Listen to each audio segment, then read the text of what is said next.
Welcome to this explainer. Right off the bat, I need to give you our mandatory disclaimer. This video is for educational purposes and not financial advice. Okay, so today we are doing a deep dive, professional analyst briefing into Polestar's first quarter 2026 financial and operational results.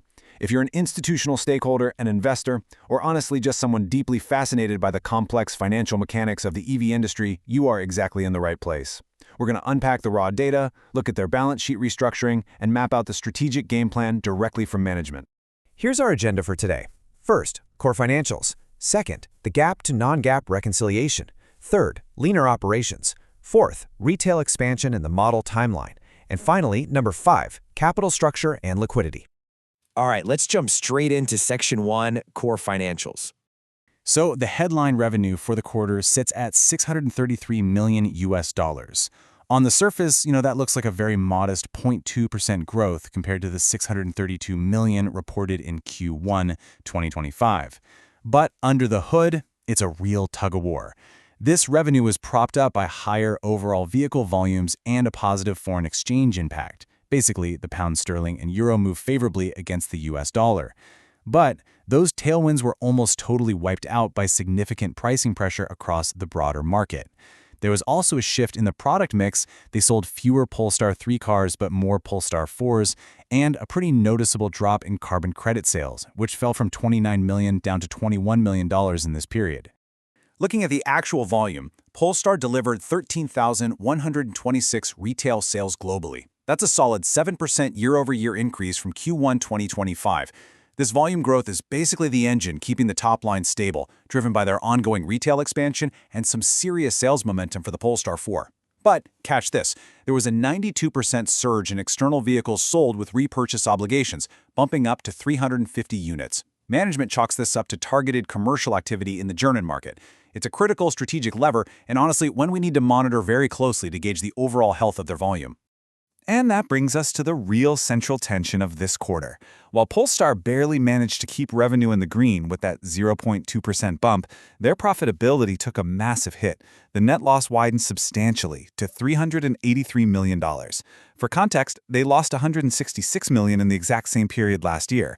Because of this, their gross margin absolutely plummeted by 13.5 percentage points, landing at a severely strained negative 3.2%. So the big question is, where exactly is all that capital bleeding out? Let's dive into exactly that in Section 2, GAAP to non-GAAP reconciliation. Okay, this breakdown is absolutely essential for institutional analysis. Let's walk through it methodically. We start right at the top with our GAAP net loss of negative $383 million. Now, to find our adjusted EBITDA, we've got to add back those non-cash and non-operational items. Notice the $99 million in finance expenses right there? Servicing debt is remarkably expensive in the current rate environment. We also add back $33 million in depreciation and amortization, $13 million in net foreign exchange losses on financial activities, and $11 million in income tax expenses. Once we reconcile all of those adjustments, we land at an adjusted EBITDA of negative $235 million. If you compare that to the negative $96 million adjusted EBITDA from Q1 last year, well, you can clearly see the rapidly accelerating, heavy cost pressures the business is currently shouldering. Moving on to Section 3, Leaner Operations and Strategic Restructuring.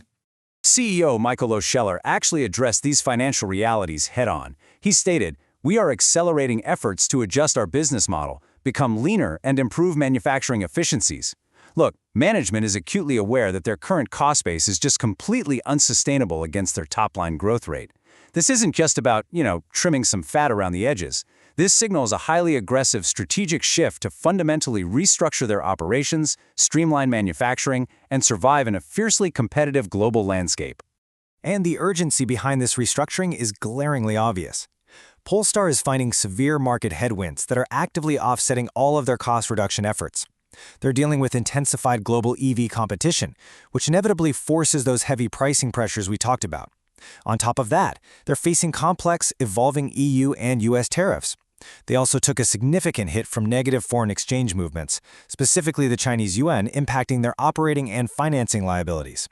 Furthermore, their SG&A, selling general and administrative expenses, were pressured upward by higher sales agent payouts as they pushed to grow volumes, plus some one-off personnel costs. It is quite literally a perfect storm. Let's look at how they plan to sell their way out of this in Section 4, Retail Expansion and Model Timeline. So Polestar is aggressively pivoting to a highly active selling model. Just look at this growth. In one single year, they surged from 159 global sales points in Q1 2025 to 230 by the end of Q1 2026. That is a massive 44.7% increase. In this first quarter alone, they opened 19 new retail locations and signed 14 new partners. Management has explicitly stated their goal is to reach 250 sales points globally by the end of 2026, maintaining a laser focus on expanding their physical footprint across Europe to drive immediate volume. But obviously, a retail network desperately needs fresh products to sell. Here's the timeline for what Polestar is calling their largest product offensive to date.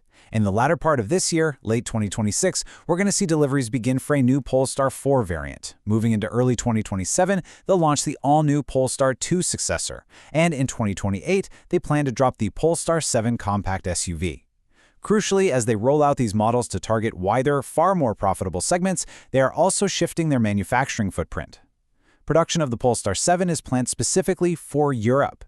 That is a direct, calculated maneuver to dodge those exact tariff headwinds we discussed earlier.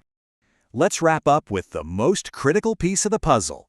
Section 5, Capital Structure and Liquidity.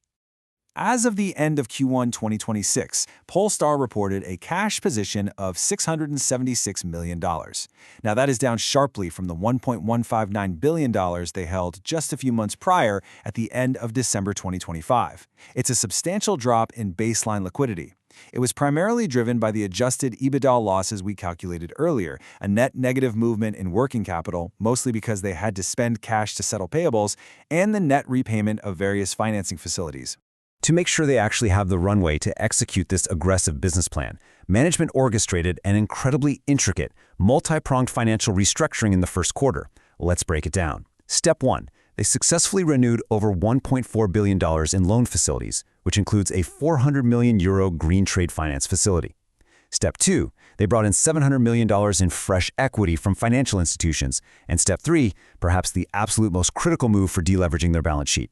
They reached an agreement with Geely Sweden and Volvo Cars to convert roughly $639 million of outstanding loans directly into equity. In fact, Volvo already converted $274 million of that right on March 31st. Let's take a closer look at where that $700 million in new equity actually came from. It was secured across February and March from a consortium of heavy-hitting financial institutions. We're talking Sumitomo Mitsui Banking Corporation, Standard Chartered, Crédit Agricole, and Vita France SA. But notice the underlying risk mitigation strategy here. It's brilliant. Concurrent with these equity investments, these banks entered into put option arrangements with a wholly owned subsidiary of Geely. Essentially, Geely provided the necessary institutional backing and security to make the banks comfortable enough to finalize the capital injection. And this next point brilliantly illustrates the long-term support Polestar is getting from its strategic partners. On top of the debt-to-equity conversions, on March 31st, Volvo Cars officially extended the maturity of their remaining $726 million shareholder loan all the way out to December 2031. This is an absolutely vital piece of the puzzle. It pushes a massive debt obligation years into the future, granting Polestar the immediate balance sheet relief they desperately need to focus purely on operational execution and expanding their commercial footprint. So, what does this all mean? Well, Polestar has successfully bought themselves time.